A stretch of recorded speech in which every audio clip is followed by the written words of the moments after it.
اهلا يا حلوين، اهلا فيكم. اليوم فيديو ترتيب الديكورات اللي خذيناها، بس بما ان اليوم يصادف الخميس وعندي كم تنظيف اسوي يوم الخميس، فاول شيء اسوي التنظيفات وبعدين بناخذ جولة بعد ما ركبت الديكورات ورتبت المكان. تمام.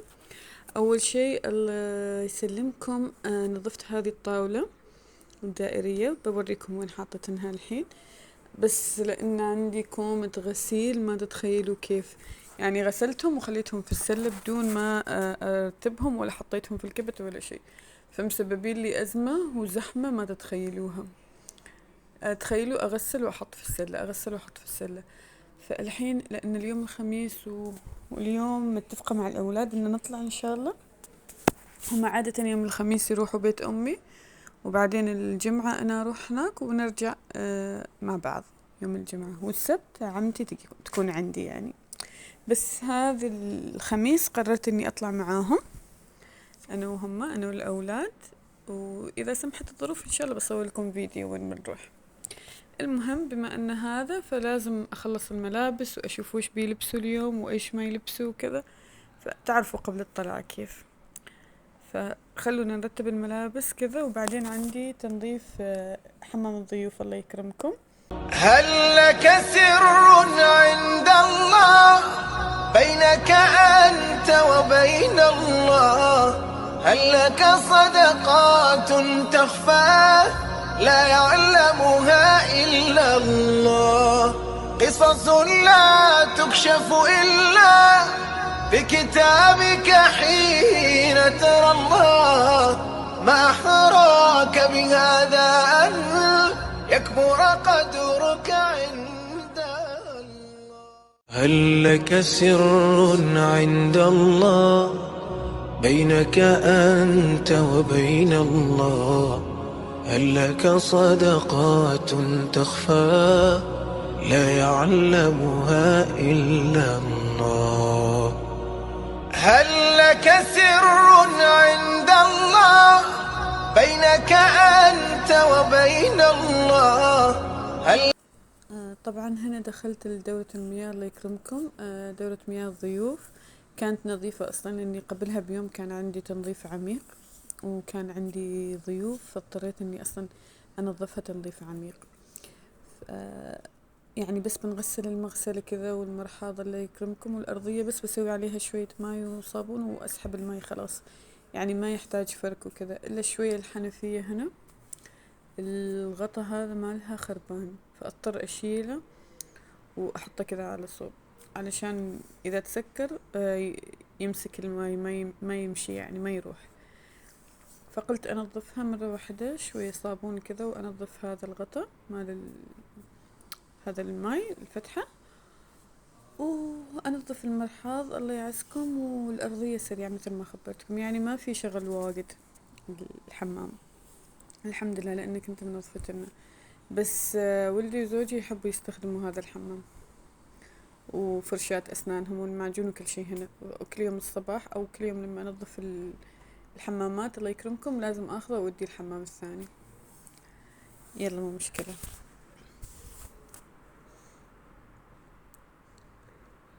مثل ما شايفين بس المغسلة على السريع والمرحاض وخلاص.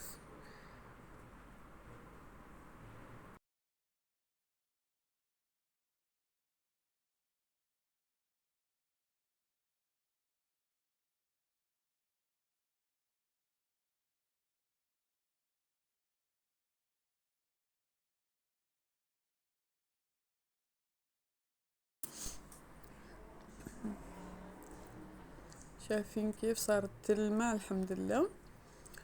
والحين نروح هنا استخدم هذا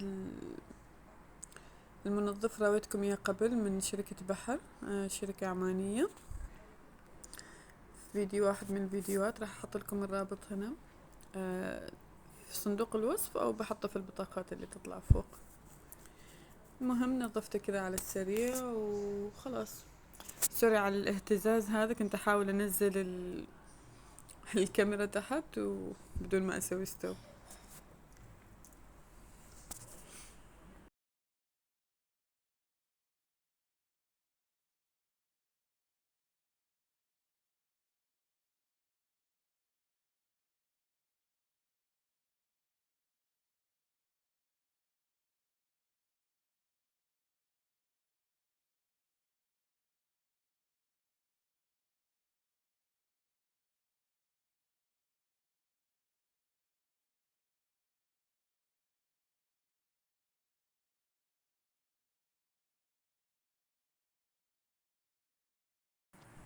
مثل ما شفتوا دورة المياه ما أخذت مني أقل من 5 دقايق حتى.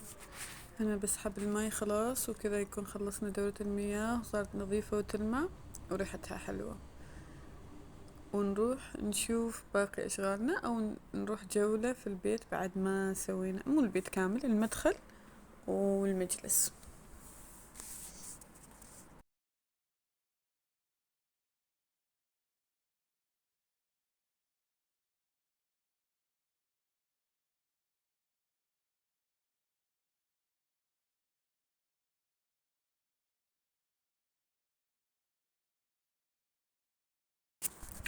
هذا باب الشقة مثل ما انتو شايفين، خليت علاقة المفاتيح هنا جنب الباب على طول، عشان اي شي، مفتاح سيارة، البيت كذا بيكون هنا على طول. وهنا مكان المراية شايفين، حطيت هذه اللوحة وحطيت طاولة طعام هنا بعد ما كانت داخل في المجلس. هنا ناكل، نشتغل، أدرس الأولاد، شغلي أنا. المراية حطيتها هنا، وبخبركم ليش، لأن سمعت وقالوا لي إن المراية إذا كانت قدام باب البيت الرزق اللي يدخل البيت يطلع، فأحسن طلعتها من مكانها من هنا كامل. وهذه الأباجورة اللي اشتريتها، أحتاج إني أجيب رف عشان تطلع فوق شوية، أو إني آخذ هذا الليت الكبير اللي يكون، فهمتوا علي صح؟ اللي هو فعشان كذا هذا بوكس الكهرباء غطيناه سوينا يعني حالة باب كذا عشان يطلع شكله حلو. وهذه اللوحة خليتها هنا، ما وريتكم إياها، كانت عندي أصلا من زمان فحطيتها هنا. وهذا المجلس، وريد أراويكم شكل الستاير. إذا تتذكروا الستاير هذه كانت عندي من قبل، بس اشتريت لها الحديدة هذه الذهبية اللي وريتكم في الفيديو الماضي، وهذه الستارة الشفافة البيضة اللي حطيتها في النص. حبيت الفكرة، وخذيت هذه الكراسي جلد، وهذه طاولة خشب عجيبة صراحة عجبتني. والطاولة الدائرية خليتها هنا، إذا تتذكروا أول فيديو كنا ننظفها. وهذا الكرسي حطيته هنا بعد ما طلعت طاولة الطعام، حطيتهم هنا. وهذا الشرشف أو الغطا مال الكرسي تتذكروا خذيناه بعد الفيديو الماضي. خلوني أسكر ستارة أوريكم هذا، لأن هنا شباكين فصاير أكبر. شوفوا كيف صراحة أنا عطتني كذا، يعني المكان عطاني جمال ثاني، حبيت الفكرة. خلني أفتح الليتات شوفوا يمكن يكون أوضح. وحطيت هذه الطاولة هنا اللي كانت في النص قبل، وخليت عليها السجادات، البخور، المصاحف. حطيت هذه عشان أحط فيها ورد، هذه الفازة. وحطيت هذه الديكورات هنا مثل ما شايفين. وحابة أحط في النص ساعة كبيرة، أو عطوني آراءكم وش ممكن أخلي فيهم هذيل الأرفف وإيش أخلي في النص.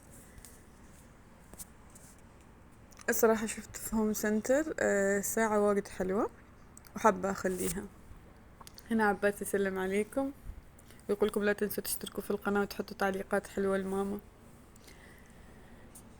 هذه الحديدة إذا تتذكروها حلوة واجد، طلعت مع الستاير لأنها ذهبي على نحاسي كذا بدل الأسود اللي كان موجود. وحطيت هذول هنا، شايفين كيف شكل المجلس صراحة تغير. اللي كان متابعني في الفيديوهات اللي قبل يعرف كيف كان شكله، والحين كذا حطيته كأنه مجلس واحد كبير. هنا بس نسيت أخبركم إن المراية كنت أنا حابة إنها تكون كذا قريبة من طاولة الطعام، تكون هنا جنب بوكس الكهرباء، بس لما حطيتها صارت إنها ما تجي في النص بالضبط، فاهمين علي؟ تجي كأنها كذا على صوب، فما حبيت الطريقة فخليتها هنا. طلعت مرتبة وحلوة وفي النص بالضبط. والله وصلنا لنهاية الفيديو، أتمنى يكون الفيديو خفيف وعجبكم، وأشوفكم في الفيديو الجاي إن شاء الله. ولا تنسوا تحطوا لي لايك وتحطوا لي اشتراك، وأهم شي تعليقاتكم. مع السلامة.